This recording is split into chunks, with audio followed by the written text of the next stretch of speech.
Meu nome é Victor Guedes e hoje vamos aprender sobre o pâncreas.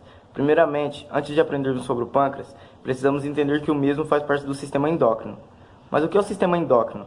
Todas as funções e atividades do nosso corpo são coordenadas e integradas pelo sistema nervoso e o sistema endócrino. Esse que por vezes é composto de várias glândulas situadas em diferentes pontos do nosso corpo. O sistema nervoso pode fornecer ao endócrino informações sobre o meio externo e o sistema endócrino pode regular a resposta do organismo a essas informações. Além de atuarem sobre os órgãos não endócrinos, alguns hormônios atuam sobre outras glândulas endócrinas, comandando a secreção de outros hormônios. O sistema endócrino é um sistema que atua na síntese de hormônios, através de glândulas que serão lançadas na corrente sanguínea. Através da corrente sanguínea, as secreções hormonais serão direcionadas até os órgãos, onde atuarão de acordo com sua função específica. O déficit ou excesso de hormônios pode provocar doenças e alterações fisiológicas no ser humano. Os hormônios que são produzidos pelas glândulas do sistema endócrino podem estimular a secreção de outras glândulas endócrinas. Quando isso ocorre, tais hormônios são denominados de hormônios trópicos e são produzidos pela adenohipófise. Os hormônios trópicos são: 1. Tireoide-o-trópico, atua sobre a glândula tireoide. 2. Adrenocorticotrópico, atua sobre o córtex das glândulas suprarrenais. 3. Gonadotrópico, atua sobre as gonadas masculinas e femininas.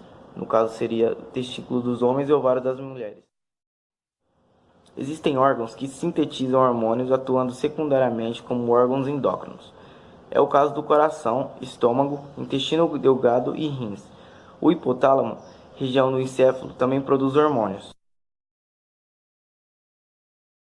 Eu gostaria de me apresentar, eu sou o Breno, como vocês já devem saber. Estou aqui para falar o que são glândulas.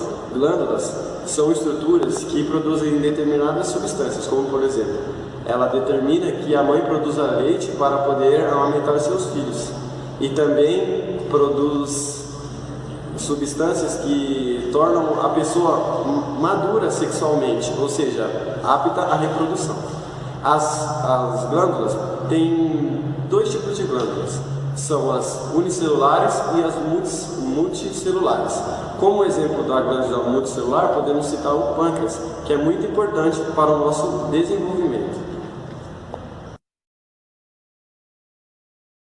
Bom dia pessoal, boa tarde, boa noite, tudo bom? Eu sou o Juan, segundo semestre de licenciatura. Vamos falar um pouco sobre diabetes. A diabetes tipo 1 é uma doença considerada hereditária, que vem passando de geração para geração.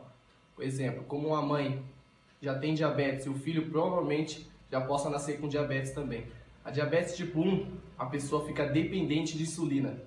Como pode acontecer isso? Por conta que o pâncreas não produz nada de insulina. Com o pâncreas não produzindo insulina, acaba tendo um excesso de glicose no sangue. Não tem como essa glicose entrar para dentro da célula, a não ser por conta da insulina. Por isso que a pessoa acaba ficando dependente de insulina. A pessoa acaba aplicando insulina para eliminar, regular um pouco essa glicose no sangue. Já a diabetes tipo 2, a pessoa acaba sendo por um estilo de vida. Por conta de excesso de carboidrato, uma má alimentação, o pâncreas produz insulina, mas produz insulina insuficiente. Para controlar essa insulina, na maioria das vezes, não é preciso a pessoa ser dependente de insulina no diabetes tipo 2.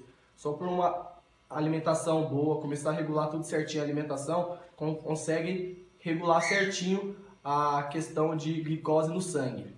Agora vamos falar sobre o câncer de pâncreas. Muitos pesquisadores e doutores falam que é um dos cânceres mais agressivos que tem. Agora há pouco, um tempo atrás, o Marcelo Rezende morreu de câncer de pâncreas.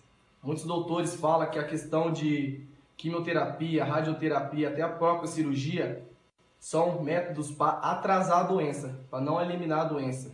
Porque só para atrasar essa doença com quimioterapia, radioterapia e até a própria cirurgia.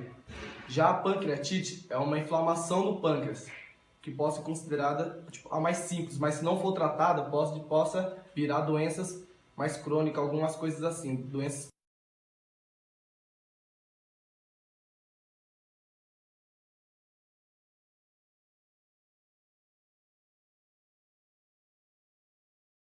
Galera, beleza? Dando continuidade ao que nosso amigo Juan já disse, existem as glândulas exócrinas e também as glândulas endócrinas. Qual a diferença de uma para outra? As glândulas endócrinas, elas não possuem os ductos que seriam usados para transporte das secreções. No caso das glândulas endócrinas, a secreção já é lançada diretamente na corrente sanguínea. Essa secreção a gente pode chamar de hormônio. Como exemplo de glândulas endócrinas, podemos citar a glândula tireoide, a paratireoide, a adrenal, a hipófise, tendo aí como a mais conhecida no caso dos exemplos, a tireoide, onde ela desregula totalmente o nosso organismo. Quando você tem um problema com ela, tendo aí que fazer um acompanhamento médico e tudo mais, para vocês verem a importância das glândulas endócrinas no nosso corpo. Não menos importante também seria as glândulas, a parte endócrina do pâncreas, que nós veremos um pouquinho mais para frente. Existem autores ainda que incluem no tipo de glândulas as glândulas mistas, né? As multicelulares e as mistas. Essas se caracterizam por ter os dois tipos de glândulas numa só, né?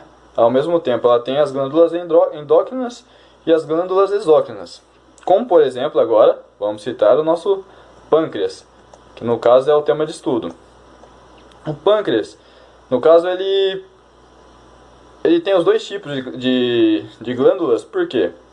Ele tem a parte hormonal, que seria endócrina, onde ele faz ele produz a insulina, né? Tão importante para a gente, e também o glucagon, que é mandado direto para a nossa corrente sanguínea para fazer com que o nosso corpo se mantenha em homeostase, ou seja, equilíbrio, né? Nem hipoglicêmico, nem hiperglicêmico, que a gente já vai citar um pouquinho mais para frente também para vocês entenderem melhor. E a parte exócrina do pâncreas, que no caso ela produz o suco pancreático no interior do duodeno, né? O duodeno ali, que é o começo do intestino, que vai ajudar nessa parte de digestão.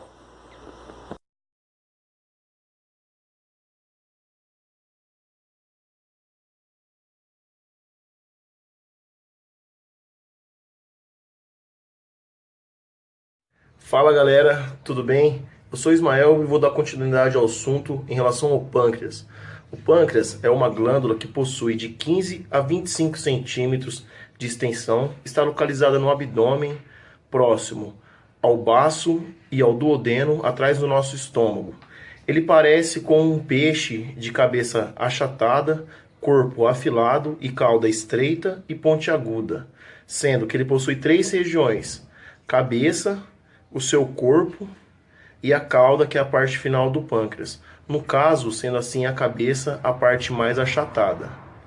Beleza?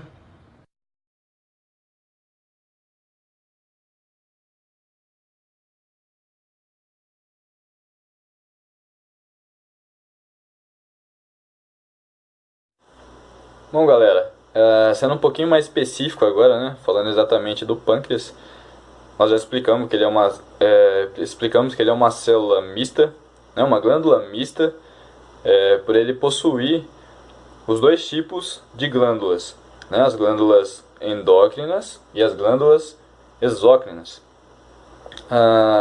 As glândulas exócrinas, nós já explicamos um pouquinho sobre o que é, mas entendendo um pouquinho mais, né, o contexto dela, é a porção maior do nosso pâncreas, né? A maior parte de células do nosso pâncreas são células exócrinas, e elas são responsáveis por secretar as enzimas digestivas presentes no suco pancreático durante a nossa digestão. Para que isso, né? Qual o motivo, né, dessas enzimas? Bom, a gente sabe que a enzima ela sempre vai ter algum fundamento, ela vai fazer uma hidrólise, algum tipo de processo, né? No caso, as enzimas lançadas no suco pancreático pelo pâncreas, pelas glândulas exócrinas, né, do pâncreas, elas vão servir para quebrar, as grandes moléculas de carboidrato, de proteínas e gorduras em pedaços menores, né, para seguir até o nosso intestino e dar continuidade ao processo de digestão do nosso organismo.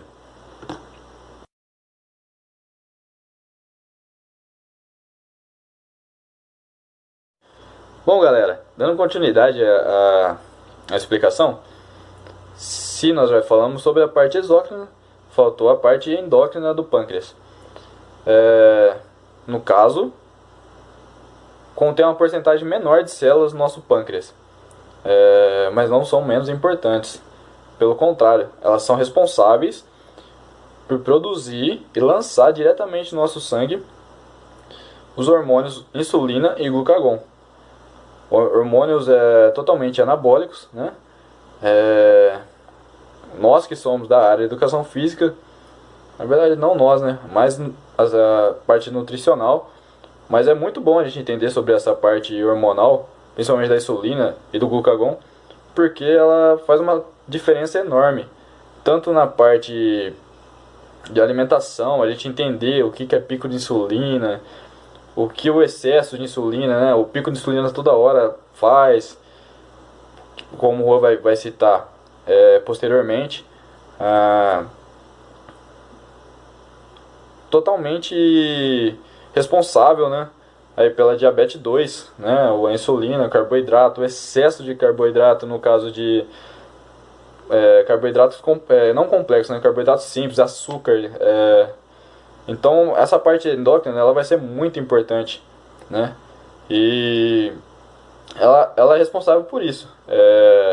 Simplesmente ela vai fazer com que o nosso corpo entre em homeostase, né? Ela vai trabalhar com esse intuito e para regular, né, o nível de glicose no nosso sangue, ou seja, não deixando com que a gente fique hipoglicêmico ou hiperglicêmico, como a gente já citou lá atrás. E como isso acontece? Essas células da parte endócrina, elas formam pequenos conglomerados, né? Chamados de ilhotas. Mais específico, ilhotas de Langerhans. Essas ilhotas são dispostas de maneira irregular no nosso pâncreas e vai lançar diretamente os hormônios na corrente sanguínea. Agora, aprendendo um pouco mais sobre a insulina ela vai ser responsável ela vai ajudar no transporte da glicose, né? Quando a gente come, a gente tem aquele pico de insulina, porque ela vai ajudar na glicose. A gente comeu, tá cheio de glicose no sangue. Se eu não me engano, é de 70 decilitros por miligrama, eu não me recordo. A 110. Então, quando estiver acima de 110, o pâncreas vai liberar, né, o hormônio, no caso a insulina, para retirar o excesso de glicose do nosso sangue, ajudando no transporte dessa glicose para tecidos musculares, até tecidos adiposos, né, por que não, quando muito em excesso, e principalmente no fígado, onde a maior parte da insulina é armazenada. No entanto, a gente fala que a maior parte é armazenada no fígado, porém, como nós temos muito mais tecido muscular do que o fígado, né? Muito mais músculo do que fígado, vamos ter uma porção maior nos tecidos musculares. Mas no processo de armazenamento da glicose, ela vai ser estocada a maior parte na hora do processo, né? No fígado. E no fígado e no tecido adiposo, ou no tecido muscular, desculpa, essa glicose vai se transformar em glicogênio, que é o que ajuda a gente a ter energia. Quando o nosso nível de açúcar no sangue, né, o nível de glicose está muito baixo, abaixo de 70, como eu já falei o valor, o pâncreas vai trabalhar de maneira diferente. Ele vai liberar o glucagon. O glucagon ele vai agir diretamente no tecido muscular e também no tecido no fígado. Ele vai ajudar na quebra, né, dessa molécula de glicogênio, fazendo com que o nosso corpo entre em uma estado de novo com o nível de glicose necessário no nosso sangue ali, né, para fazer a circulação ali do nosso sangue. Por isso que muitos estudos hoje, tem muitas pessoas que fazem, não que seja correto, depende de cada um, de cada organismo. Mas pessoas fazem aeróbico em jejum, por exemplo. Porque dizem que nesse momento o nosso corpo vai estar com um baixo nível de energia, né, de glicose. E ao você fazer aí um exercício de maneira moderada, né, porque senão pode até acontecer um problema, você pode vir aí a passar mal. Mas um exercício de maneira moderada, uma caminhada, um trote leve, vai fazer com que o nível de glucagon no seu organismo aumente e posteriormente, né, com um nível de glucagon mais alto, ele vai ajudar a quebrar moléculas de gordura. No entanto, isso tem muitos estudos que dizem que não é válido. Porém, fica aí uma curiosidade para a gente estar pesquisando melhor, que está bem ligado à nossa área, né? O exercício de jejum, por exemplo, quais são os benefícios, os malefícios, se é certo ou se é errado, mas tem uma total ligação aí com os hormônios, principalmente o glucagon, né? Que vai fazer com que a gente não tenha uma hipoglicemia.